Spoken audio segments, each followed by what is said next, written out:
दोस्तों, आरती सौरभ सहदेव चैनल पर आपका एक बार फिर से स्वागत है। तो आज हम फिर से लेकर आए हैं आपके लिए एक नई कहानी। तो आज की कहानी है हमारी साधु और चूहा की कहानी। तो चलिए दोस्तों, कहानी को हम शुरू करते हैं। दक्षिण भारत के एक नगर में भगवान शिव का एक प्राचीन मंदिर था। मंदिर की देखभाल, पूजा पाठ और अन्य समस्त कार्यों की जिम्मेदारी एक साधु के जिम्मे थी, जो उसी मंदिर के प्रांगण में स्थित एक कक्ष में रहा करता था। साधु की दिनचर्या भोर होते ही प्रारंभ हो जाती, जब वह स्नान कर मंदिर में आरती संपन्न करता और फिर गांव में भिक्षा मांगने निकल जाता। गांव के लोग साधु को बहुत मानते थे, इसलिए भिक्षा में अपने सामर्थ्य से अधिक ही दिया करते थे। साधु भिक्षा में प्राप्त अनाज से स्वयं के लिए भोजन बनाता, कुछ मंदिर में काम करने वाले निर्धन मजदूरों में बांट देता और शेष एक पात्र में सुरक्षित रख देता। उसी मंदिर के प्रांगण में एक चूहा भी बिल बनाकर रहता था। वह रोज रात साधु के कक्ष में आता और पात्र में रखे अनाज में से कुछ अनाज चुरा लाता। जब साधु को चूहे की करतूत के बारे में ज्ञात हुआ तो वह पात्र को एक ऊंचे स्थान पर लटकाकर रखने लगा। लेकिन इसके बाद भी चूहा किसी न किसी तरह पात्र पर पहुंच जाता और उसमें से इतनी शक्ति थी कि वह छलांग लगाकर इतनी ऊंचाई पर रखे पात्र तक आसानी से पहुंच जाता। इसलिए चूहे को भागने के लिए साधु अपने साथ एक छड़ी रखने लगा। जब भी चूहा पात्र के पास पहुंचने का प्रयास करता, वह छड़ी के वार कर उसे भागने का प्रयास करता। हालांकि बहुत प्रयासों के बावजूद अवसर पाकर चूहा कुछ न कुछ पात्र से चुरा ही लेता था। एक दिन एक सन्यासी मंदिर में दर्शन के लिए आए। वे साधु से मिलने उसके कक्ष में गए और साधु ने उनका स्वागत किया और दोनों बैठकर वार्तालाप करने लगे। परंतु साधु का पूरा ध्यान सन्यासी की बातों में नहीं था। वह हाथ में छड़ी पकड़े हुए था और उसके बार बार जमीन को ठोक रहा था। अपनी बातों के प्रति साधु का विरक्त भाव देख सन्यासी क्रुद्ध हो गए और बोले, प्रतीत होता है कि मेरे आंगन में तुम्हें कोई प्रसन्नता नहीं हुई। मुझसे भूल हो गई जो मैं तुमसे मिलने आ गया। अब मैं कभी यहाँ नहीं आऊँगा। सन्यासी का क्रोध देख साधु क्षमा मांगने लगा। क्षमा गुरुवर क्षमा, मैं कई दिनों से एक चूहे से परेशान हूँ, जो रोज मेरे द्वारा भिक्षा में लाए अनाज को चुरा लेता है। अनाज के पात्र को ऊंचे स्थान पर लटकाकर मैं छड़ी से जमीन को ठोकता रहता हूँ ताकि चूहा डर से यहाँ ना आए, किंतु वह किसी न किसी तरह पात्र में से अन्न चुरा ही लेता है। उस चूहे के कारण मैं आपकी और पूर्णतः ध्यान नहीं दे पाया, क्षमा करें। सन्यासी साधु की परेशानी समझ गया और बोला, अवश्य ही वह चूहा शक्तिशाली है, तभी इतनी ऊंचाई पर रखे पात्र पर छलांग लगाकर अन्न चुरा लेता है। हमें उसकी शक्ति के पीछे का रहस्य पता करना होगा। साधु बोला, हाँ, उस चूहे ने अवश्य कहीं अनाज संचित कर रखा होगा। वही उसके आत्मविश्वास का कारण है। उससे ही उसका भयहीन है और शक्ति का अनुभव करता है, ऊंचा कूद पाता है। साधु और सन्यासी इस निष्कर्ष पर पहुंचे कि किसी भी तरह चूहे के बिल को ढूंढना होगा और उसके अनाज के भंडार तक पहुंचना होगा। अगली सुबह दोनों के चूहे का पीछा करने का निश्चय किया। प्रातः दोनों चूहे का पीछा करते हुए उसके बिल में प्रवेश द्वार तक पहुंच गए। सन्यासी ने साधु से कहा, इस बिल की खुदाई करो। साधु ने कुछ मजदूरों को बुलाया। फिर उस समय वह चूहा बिल में नहीं था। मजदूरों द्वारा बिल की खुदाई की गई। खुदाई में वहां अनाज का विशाल भंडार मिला, जो चूहे द्वारा चुराकर वहां एकत्रित किया गया था। सन्यासी के कहने पर साधु ने वह सारा अनाज वहां से हटवा दिया। इधर जब चूहा अपने बिल में लौटा तो सारा अनाज नदारद देख दुखी हो गया। उसका सारा आत्मविश्वास चला गया। कुछ दिनों तक वह साधु के पात्र में से अनाज चुराने नहीं गया, किंतु वह अब तक भूखा रहता। एक दिन अपना आत्मविश्वास बटोरकर वह साधु के कक्ष में गया और वहां छत पर लटके अनाज के पात्र पर पहुंचने के लिए छलांग लगाने लगा, किंतु उसकी शक्ति क्षीण हो चुकी थी। कई बार छलांग लगाने पर भी वह पात्र तक नहीं पहुंच पाया। अवसर देख साधु ने उस पर छड़ी से जोरदार वार किया। चूहा किसी तरह अपने प्राण बचाकर घायल अवस्था में वहां से भाग गया। उसके बाद वह कभी न मंदिर गया, न ही साधु के कक्ष में। एक गांव में एक ब्राह्मण अपनी पत्नी के साथ रहता था। उसके घर के आंगन में एक नेवली भी रहा करती थी। ब्राह्मण की पत्नी गर्भवती थी। जिस दिन उसने पुत्र को जन्म दिया, उस दिन नेवली ने भी एक नेवले को जन्म दिया। नेवले को जन्म देने के बाद नेवली चल बसी। ब्राह्मणी के हृदय में प्रेम भाव उमड़ पड़ा और वह अपने पुत्र के समान ही उसका भी पालन पोषण करने लगी। नेवला भी ब्राह्मण के परिवार से अच्छी तरह घुल मिल गया। वह सदा उनके पुत्र के साथ खेला करता। दोनों में अच्छी मित्रता हो गई। ब्राह्मण और उसकी पत्नी को नेवले और अपने पुत्र की मित्रता में कोई आपत्ति नहीं थी। दोनों का प्रेम देख वे प्रसन्न रहते थे, किंतु ब्राह्मणी का हृदय सदा चिंतित रहता था और वह सोच बैठती थी कि पशु बुद्धि के कारण कभी नेवले ने उसके पुत्र का कुछ नुकसान कर दिया तो यह शंका धीरे धीरे उसके मन में घर करते गई। उधर ब्राह्मण का विश्वास था कि पशुओं में भी प्रेम भाव की समझ होती है और नेवला अभी उसके पुत्र को हानि नहीं पहुंचाएगा। एक दिन ब्राह्मणी अपने पुत्र को एक वृक्ष की छांव में सुलाकर नदी में पानी भरने चली गई। उस समय नेवला भी वहां खेल रहा था। जाने के बाद वह ब्राह्मण से पुत्र का ध्यान रखने को कह गई। उसे भय था कि कहीं नेवला उसे काट न ले। ब्राह्मणी के जाने के बाद ब्राह्मण ने सोचा कि नेवला और उसके पुत्र में गहरी मित्रता है, वह उसे क्यों काटेगा, और वह भिक्षाटन करने गांव प्रस्थान कर गया। ब्राह्मण वहां से गया था कि वृक्ष के नीचे बने बिल से एक काला नाग निकल आया और ब्राह्मण के पुत्र की ओर बढ़ने लगा। पास ही खेल रहे नेवले की दृष्टि उस काले नाग पर पड़ी तो वह उस पर टूट पड़ा और मार डाला। काले नाग को मारने के बाद वह घर से बाहर निकला तो पानी भरकर वापस आती ब्राह्मणी की दृष्टि उस पर पड़ी। नेवले के मुंह में खून लगा हुआ था, जिसे देखकर ब्राह्मणी घबरा गई। उसने सोचा कि नेवला उसके पुत्र का वध करके आ रहा है। क्रोधवश अपने सिर पर उठाए घड़े को उसने नेवले पर पटक दिया और नेवले के प्राण पखेरु उड़ गए। भागती हुई ब्राह्मणी अपने पुत्र के पास पहुंची तो उसे वृक्ष की छांव में शांति से सोते हुए पाया।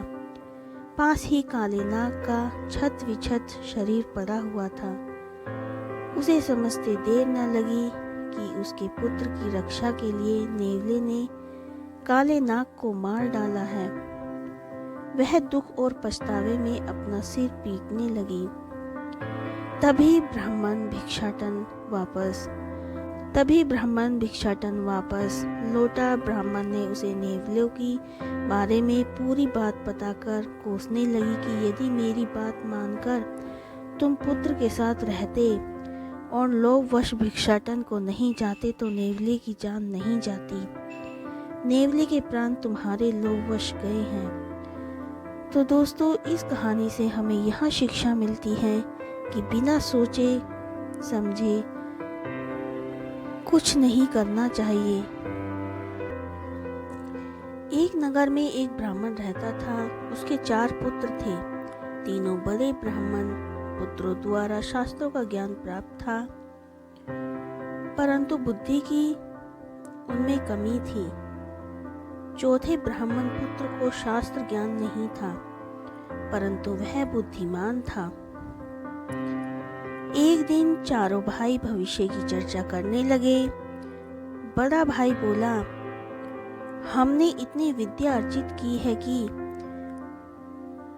किंतु जब तक इसका उपयोग न किया जाए वह व्यर्थ है। सुना है हमारे राज्य के राजा विद्वानों का बड़ा सम्मान करते हैं। क्यों न हम राज दरबार जाकर उन्हें अपने ज्ञान से प्रभावित करें। पुरस्कार स्वरूप वह हम अवश्य हमें अपार धन संपदा प्रदान करेंगे। सभी भाइयों को यह बात उचित प्रतीत हुई और अगले ही दिन वे राजा से मिलने चल पड़े। उन्होंने आधा रास्ता ही पार किया था कि बड़ा भाई कुछ सोचते हुए बोला, हम में से 3 के पास विद्या है। हम राजा के पास जाकर उनसे धन अर्जित करने के पात्र हैं, किंतु सबसे छोटा बुद्धिमान तो है पर उसके पास विद्या नहीं है। मात्र बुद्धि के बल पर राजा के से धन का अर्जन संभव नहीं है। हम इससे अपने हिस्से में से कुछ नहीं देंगे। इसका घर लौट जाना ही उचित होगा। दूसरे भाई ने भी बड़े भाई का समर्थन किया, किंतु तीसरा भाई बोला, यह हमारा भाई है। हम सब साथ पले बड़े हैं, इसलिए इसके साथ ऐसा व्यवहार अनुचित होगा। इसे साथ चलने देना चाहिए। मैं अपना कुछ धन इसे दे दूंगा। अंत में सभी सहमत हो गए और आगे की यात्रा प्रारंभ की। मार्ग में एक घना जंगल पड़ा। जंगल से गुजरते हुए उन्हें शेर की हड्डियों का ढेर दिखाई पड़ा। उसे देखकर बड़ा भाई बोला, भाइयों, आज अपनी विद्या का परीक्षण करने का समय आ गया है। देखो, इस मृत शेर को हमें अपनी अपनी विद्या का प्रयोग कर इसे जीवित करना चाहिए। सबसे बड़े भाई ने शेर की हड्डियों को इकट्ठा कर उसका ढांचा बना दिया। दूसरे भाई ने अपनी बुद्धि से हड्डियों के ढांचे पर मांस चढ़ाकर रक्त का संचार कर दिया।